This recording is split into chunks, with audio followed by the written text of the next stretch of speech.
Hello everyone, সেদিন গেছিলাম দক্ষিণেশ্বর মন্দিরে। যখন পৌঁছাতে মাত্র আর 5-10 মিনিট বাকি, তখন আমরা ভুল করে রং হাইওয়েতে ঢুকে পড়ি, যার জন্য আমাদের টোল পার করতে হয়। তাই মন্দিরে পৌঁছাতে আধ ঘন্টারও বেশি সময় লেগে যায়। এদিকে তখন 11:55 বেজে গেছে, আর 12:30টায় মন্দির বন্ধ হয়ে যায়। তাই আমি তো চিন্তায় পড়ে গেছিলাম যে একবার যদি মন্দির বন্ধ হয়ে যায় তাহলে সেই বিকেল 4টের আগে আর খুলবে না।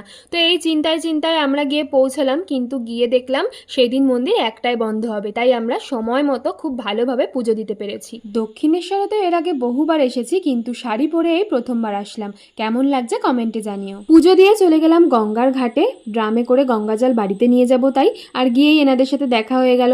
অনেকে এদেরকে মটরশুঁটি খেতে দিচ্ছে, কেউ কলা খেতে দিচ্ছে। দেখতে বেশ ভালোই লাগছিল, তাই ভিডিও করে নিলাম। তারপর আমিও একটু ঘাটের দিকে নামলাম পা ভেজাবো বলে। গঙ্গার ঘাটে আসবো আর গঙ্গার জলে পা ভেজাবো না, সেটা কি হয়? তো চলো এই ভিডিওটা এই পর্যন্তই। তারপর কি কি করলাম সেটা আমি নেক্সট পার্টে শেয়ার করছি।